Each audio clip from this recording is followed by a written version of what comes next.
Hola amigos de YouTube, estamos en un nuevo episodio de La espiritualidad del éxito, el libro que nos estamos leyendo en el mes de marzo y que estamos instando a todos los que nos ven por este canal de José Bobadilla Oficial para que compren el libro, para que lo busquen en sus países donde ustedes viven y lo lean. El libro se encuentra ya hasta en PDF. Compren el original, nos gusta mucho que compren el libro original porque así hacemos que el autor gane lo que le corresponde por una obra que de verdad es bien bonita y bien útil para avanzar en el liderazgo y sobre todo en un tema que amamos, y es como seres humanos comprender cada vez más el papel que juega la espiritualidad en el éxito. Es un tema bellísimo y un tema pues que difícilmente agotaremos en este libro, porque creo que es lo que más ignoramos, es lo que más tenemos que aprender dentro del mar de ignorancia que los seres humanos vivimos permanentemente. Este es uno de ellos y es pues el tema de la espiritualidad. Y yo quiero en este episodio pues ayudarles a ustedes que comprendamos entre todos dos elementos que son muy importantes para el avance espiritual en cualquier emprendimiento que tengamos en la vida o para la vida misma, ¿no? Para vivir plenamente y para entender cómo la parte espiritual nos ayuda muchísimo a descubrir quiénes somos, pero sobre todo pues a ser más felices, que en últimas es lo que nosotros buscamos con todo este trabajo, a ser más plenos, a ser seres humanos más realizados, pero sobre todo a ser líderes que seamos útiles al mundo, que seamos capaces de aportar cosas nuevas al mundo y que el día que nos vayamos de este planeta pues que hayamos dejado una verdadera huella de amor y de transparencia y de todo lo bueno que se pueda hablar de nosotros cuando ya no estemos. De manera que por eso esa tarea que todos tenemos es una tarea bellísima y yo los felicito que ustedes estén en este podcast aprendiendo, que ustedes hayan seguido este camino, porque fue el camino que yo empecé hace ya 2 décadas, digamos en esta parte más específica, pero desde todo el tiempo yo fui muy inquieto por aprender este tipo de cosas porque tenía muchos interrogantes acerca de todos estos temas y soy un alumno simplemente que les está compartiendo a ustedes lo que he aprendido. Observando la gran mayoría de la gente que no se inquieta con estas cosas, algo que aclaré mucho en el libro y que lo reitera durante todos los capítulos el autor, es que cómo la espiritualidad, digamos, para ser más entender el tema de la espiritualidad, tenemos que trabajar mucho en el ego nuestro, en nuestra construcción a la cual llamamos ego, y esa es una primera parte, y vamos a hablar en este podcast de cómo el ego es la mayor trampa paradójicamente que tenemos para avanzar hacia la parte espiritual y precisamente para conectarnos en muchas otras áreas de la vida. Y el segundo tema que voy a contarles y avanzar un poquitito aquí es pues en el de tomar conciencia sobre lo que es el ego, sobre lo que significa el ego y sobre lo que necesitamos hacer precisamente para comprender pues todos estos temas. Yo siempre había escuchado el ego y mucha gente me hablaba, no, ¿qué es el ego? Y yo oía ¿qué es el ego? Y yo, rayos, pero ¿qué es el ego? Nunca nos enseñan qué es el ego. La gran mayoría de las personas invocan el ego y que el ego y que el ego y el ego, y yo creí que era un juego, ¿no? Pero no, muchas de las personas no sabemos realmente qué es el ego, y lo invocamos y lo hablamos y lo sacamos a colación y lo oímos en muchas cosas, pero la gran mayoría de la gente no sabe qué es el ego. Y yo quiero aportarles en este podcast, hablar de lo que yo he aprendido de qué es el ego, de aplicaciones prácticas sobre el manejo del ego y cómo la conciencia es la que es capaz de mantener controlado al ego y cómo la conciencia es la que nos permite avanzar y por qué es importante y necesario avanzar en la conciencia. Bueno, entonces evacuemos esta primera parte que es el tema del ego. ¿Qué es el ego? ¿Qué es el ego? Cuando una persona dice, no, es que esa persona es ególatra, o es que esa persona se dejó ganar por el ego, o es que el ego a mí no me deja y no sé qué. El ego, miren lo importante que es el ego. El ego es una construcción mental, es una construcción psicológica que nosotros tenemos sobre lo que somos, que nosotros, mejor dicho, es lo que creemos que somos. O sea, que es importante el ego, porque es lo que creemos que nosotros somos.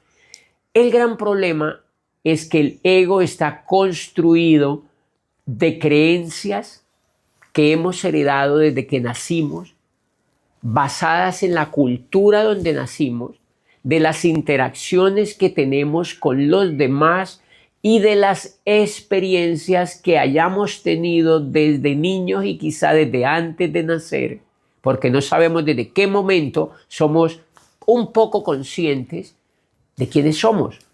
Y entonces desde ahí se empieza a construir el ego. Imagínense el problema que, la ventaja y el problema que tiende a ser el ego.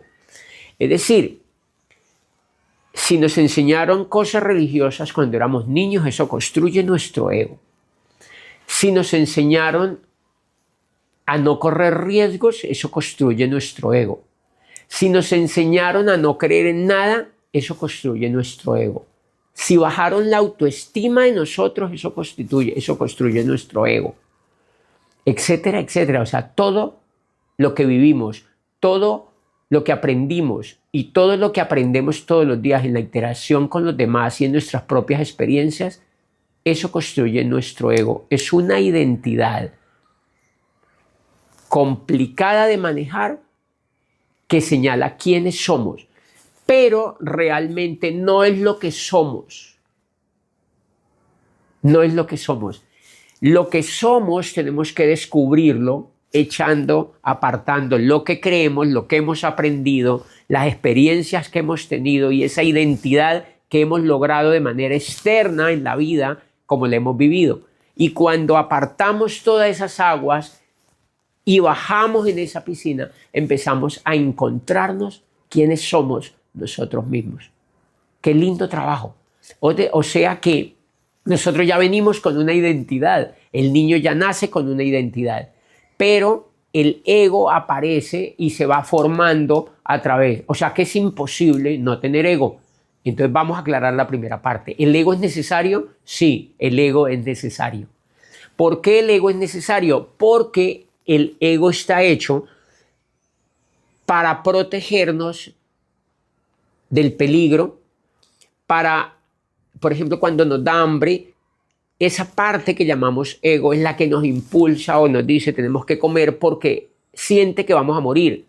Entonces nos lleva a comer, nos lleva a cobijarnos porque tenemos frío. Y eso, ahí actúa el ego. Ahí actúa el ego porque desde niños hemos aprendido que los peligros nos pueden quitar la vida. O sea, que el ego nos protege. Entonces el ego es necesario porque en las cosas básicas de la vida el ego nos protege.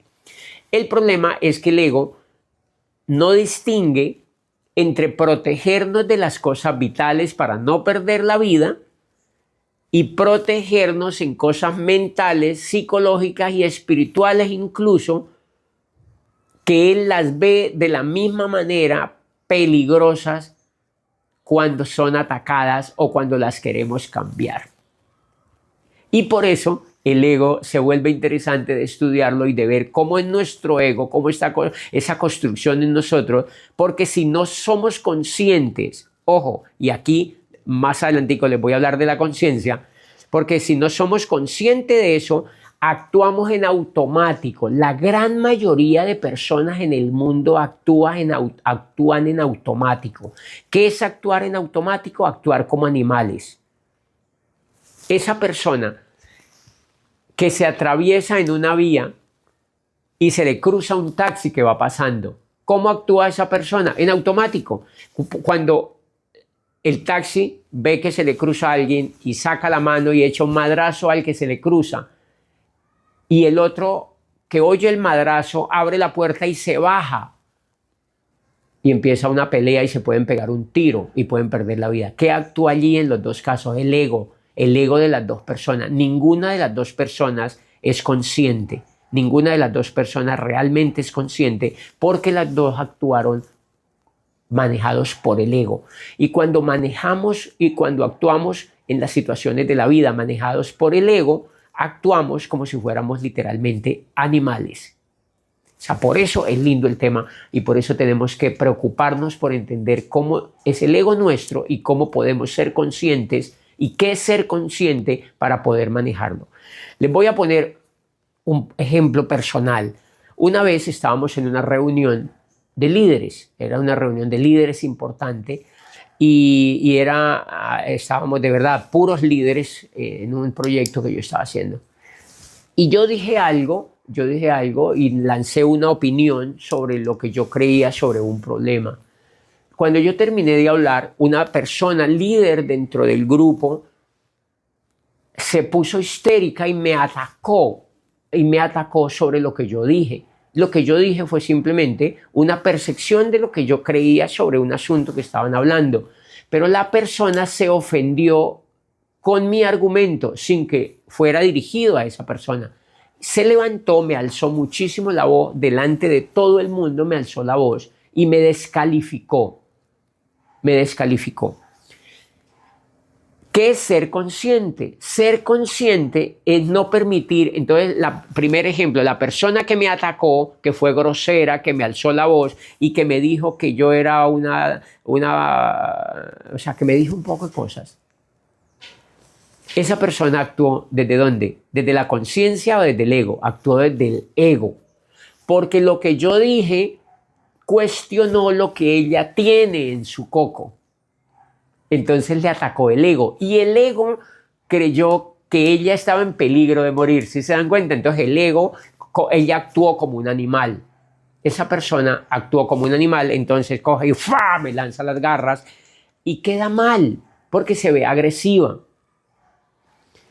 O sea que actuó como un animal. La persona no fue consciente en ese momento y se dejó manejar por el ego. Como yo estaba trabajando en mi proceso, yo digo, si yo actúo de la misma manera, me sulfuro y me pongo de pie, no solamente se arruina la reunión, sino que nos ofendemos y causamos tremendo show en frente de todo ese poco de líderes. Yo lo que hago es que trato de ser consciente, me controlo mi ego, le hago así al ego, que son mis creencias, la autoestima que se hiergue un poco, lo que yo creo, mi orgullo. El ego es el orgullo que tenemos. Me aguanto eso y me quedo callado. Cuando terminó el evento, la reunión, otro líder se acercó y me dijo, te felicito por la actitud que tuviste, porque si hubieras reaccionado de la misma manera, hubieras causado un problema impresionante. En el primer caso, la primera persona actuó desde el ego. En el segundo caso, yo actué un poco más desde la conciencia. ¿Qué es actuar desde la conciencia? Es estar presente en lo que realmente somos y no actuar por lo que creemos en ese momento que se debe actuar impulsivamente. Digamos que la conciencia es tener más claridad, más presencia, más aterrizado al momento, más conectado con tu interior, con lo que tú eres. ¿Ven? Entonces, tú no eres orgullo, tú no pasa nada que te hieran un poco la autoestima, no tiene nada que ver, tú ganaste. Cuando yo me levanto, unos líderes me felicitaron, yo me quedo callado. La persona al otro día me pidió perdón por su actitud y me dijo, perdóname por lo que yo dije en esa reunión. No me pude controlar. Yo la perdoné a esa persona y le di un abrazo. En el primero, yo aprendí. Lo lindo de ahí es que yo aprendí porque yo también he actuado muchas veces desde el ego. Yo he actuado muchísimas veces desde el ego. Y cuando uno actúa desde el ego, pues comprende a las otras personas, Y qué lindo ese aprendizaje, qué bello ese aprendizaje. Porque si nosotros sabemos que es más importante actuar desde la conciencia y no desde el ego, vamos a ir más lejos, vamos a ser mejores seres humanos, vamos a ser mejores personas. Ustedes se imaginan en esos agarrones entre los políticos si aprendieran esto, a no actuar desde el ego, sino desde la conciencia, habrían líderes. Ese político que actúe desde la conciencia jamás se agrediría con otro, jamás se enfrentaría con otro, jamás se desedificaría enfrente de los medios con otro. No lo haría porque controlaría su ego. O sea que controlar el ego es demasiado importante y ser consciente aún más. Y la conciencia lo que busca es descubrir realmente lo que está cubierto por el ego. Es ser consciente de que esa construcción que hemos hecho desde el ego es importante, que nos ayuda, que nos hace quitar del camino cuando alguien nos va a atropellar, que nos preserva la vida. Pero en los asuntos de lo que creemos, en los asuntos de lo que sentimos, en lo que hemos aprendido, no podemos dejar que el ego hable por nosotros. ¿Saben por qué? Porque allí no tiene nada que hacer. Ejemplo, cuando las personas rechazan las oportunidades, las rechazan porque se dejan manejar por el ego, porque no son conscientes. Las personas que escuchan, las personas que hablan mucho, son personas que hablan desde el ego. Es el ego buscando protagonismo, es el ego queriéndose subir a las tarimas, es el ego buscando aplausos, es el ego buscando reconocimiento y orgullo. Cuando aprendemos a quedarnos más callados, somos seres de más conciencia y dejamos que nuestro espíritu nazca como realmente es. La conciencia no busca protagonismo, la conciencia no busca ser la primera, la conciencia simplemente busca ser ella misma porque es feliz arriba o abajo, en el medio, donde sea, porque es plena, porque no necesita de nada más, porque no necesita del aplauso, ni del abrazo, ni siquiera de la compañía. La conciencia nos hace libres, la conciencia nos hace livianos, la conciencia nos hace avanzar. Tremenda tarea la que nos deja este libro de la espiritualidad del éxito, ser conscientes del papel que juega el ego en nuestras vidas y ser cada vez más conscientes de las decisiones que tomamos para evaluar si las tomamos desde el ego o desde la conciencia.